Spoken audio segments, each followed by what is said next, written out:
నమస్తే అండి. Welcome to ముచ్చటైన మాట. మరి ఈరోజు మరొక చిన్న ముచ్చట చెప్పుకుందాం. మరొక చిన్న మాట, మంచి మాట. ఇది పిల్లలకి ముఖ్యంగా చెప్తున్నానండి. సురూప సర్వనేత్రాదివాసో వీరాసనాశ్రయ పీతాంబర కండరథ ఖండవైశాఖ సంస్థిత. అంటే గొంతు పెంచటం కాదు, నీ మాట విలువ పెంచుకో.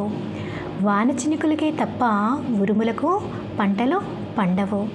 అందమైన శరీరం కొన్నాళ్లకు పాడైపోవచ్చు, చివరకు కాలిపోవచ్చు, కానీ అందమైన మనస్సు ఎప్పటికీ అలాగే ఉంటుంది. నీ పనిని రేపటికి వాయిదా వేయకు, ఎందుకంటే రేపు మరో పని నీ ఇంటి ముందుకు ఎదురు చూస్తూ ఉంటుంది. నీకంటే లేనివారిని చూసి ఎగతాళిగా నవ్వుకోకు, ఉన్నవాడిని చూసి కళ్ళతో ఏడవకు. Thank you. ఈరోజు మంచి మాట ఇదేనండి. Keep watching. ప్లీజ్ సబ్స్క్రైబ్ ముచ్చటైన మాట.